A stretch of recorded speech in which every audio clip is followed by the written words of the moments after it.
ndogo viongozi na wananchi, tukiongozwa katika tukio hili na Waziri Mkuu ndugu Mwigulu Nchemba Mwigulu Nchemba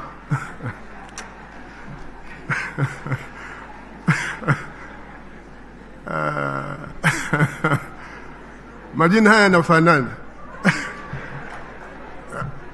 Katika tukio hili tunaongozwa na Waziri Mkuu ndugu Mwigulu Nchemba na mwenyeji wetu ndugu Azani Zungu, Spika wa Bunge la Jamhuri ya Muungano wa Tanzania, mjane wa marehemu Jemina William, na viongozi wetu wa dini, paroko. Mungu awabariki sana kwa huduma hii ya leo.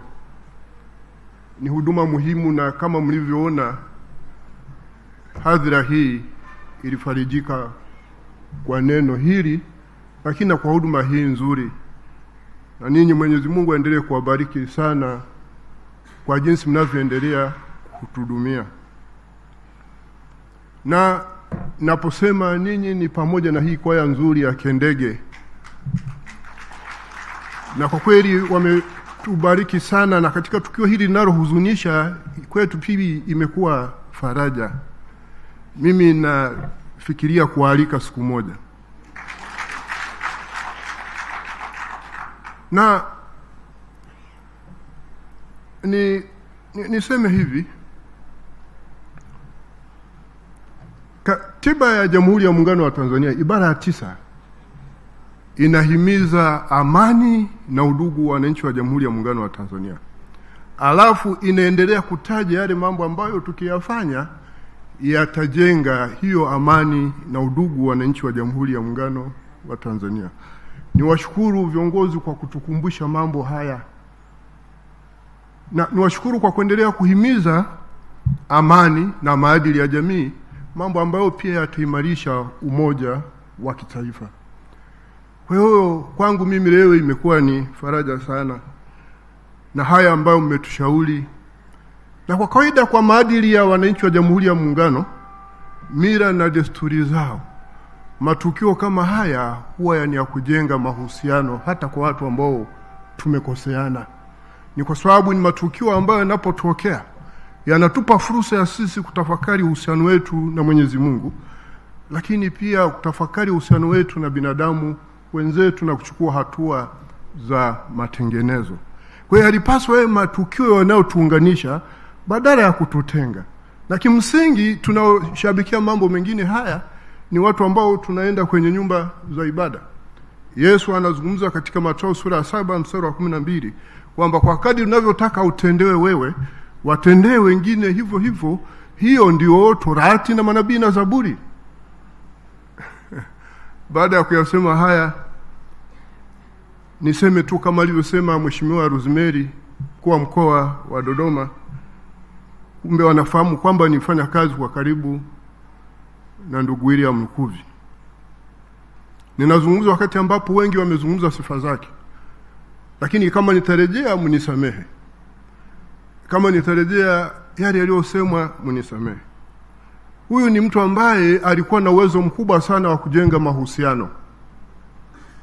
Na haishangazi kwamba ndio waziri pekee ambaye anaongoza kwa mawaziri kuchaguliwa kuwa chief whip. Chief whip, mratibu wa shughuli za serikali bungeni, au kwa lugha nyingine mnadhimu. Hiyo ni nafasi ambayo huyo inamtaka mtu mwenye mahusiano mazuri. Niliteua kwa mwanasheria mkuu wa serikali na kusevu katika kipindi kigumu sana. Mwaka 2015 kilikuwa ni kipindi cha transition. Yeye hakuwa chief whip, chief whip alikuwa Jenista Mhagama. Lakini niliona jinsi ambavyo wizara yake ya ardhi ilivyokuwa inashabikiwa na watu wa pande zote mle bungeni. Na ni wizara peke yake iliyopita bila kuhojiwa, ikiungwa mkono na wabunge wa pande zote mbili, opposition na chama kilichokuwa kinatawala. Mheshimiwa Pereso huko hapa ni shahidi. Kwa hiyo unaona ni mtu aina gani? Na haishangazi sasa kwa tabia yake hiyo, rais anamteua kuwa mshauri wake binafsi wa masuala ya mahusiano ya kisiasa na kijamii. Na nafasi hii ya uteuzi, rais akikuteua kuwa mshauri wake binafsi, ni kwamba anakuamini, kwa sababu viongozi wakuu ni lazima waamini watu tu. Lakini kuna watu ambao wanaweza pia kutumia nafasi hiyo trust vibaya. Ameifanya kazi yake vizuri, rais akasema sasa nenda bungeni tena ukanisaidie kule.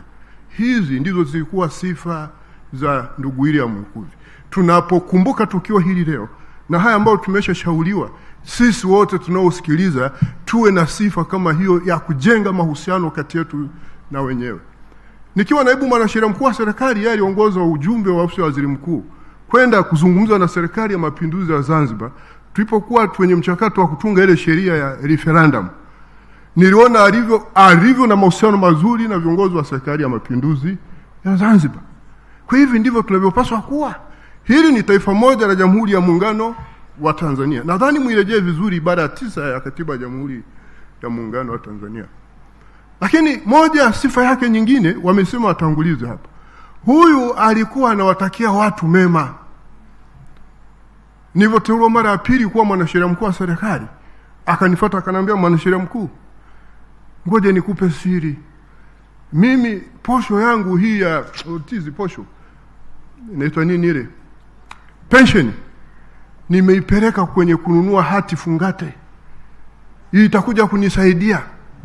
Kwa hiyo huyu kwa vile alichukia rushwa, alitaka na kwa mkiona alichokuwa anasema Rosemary pale kama na hoteli ile pale, inawezekana ni katika hatua hizo. Alinishauri, nadhani alinunua jamaa hana hela. Kwa hiyo hakuwa mchoyo, alitaka watu wafaidike na mengine. Lakini huyu alikuwa ni mwepesi wa kujifunza.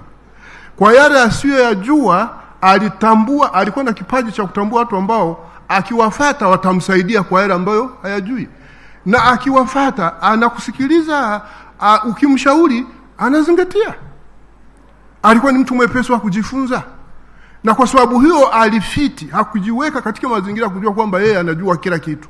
Kwa akajifiti katika mazingira kuelewa vitu vingi.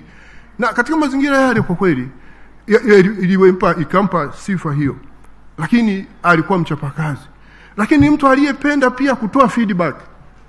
Wakati fulani Wizara ya Ardhi waliniomba, wakati yeye alikuwa ajawa waziri wa ardhi, nikiwa naibu mwanasheria mkuu wa serikali, kwamba niwape mwanasheria wa serikali ambaye baadaye wangemteua kuwa mkurugenzi wa huduma za sheria, director wa legal services katika ile wizara. Nikiwapa kijana mmoja pale ambaye akili yake ni nzuri anyway. Sasa baadaye akateuliwa yeye kuwa waziri.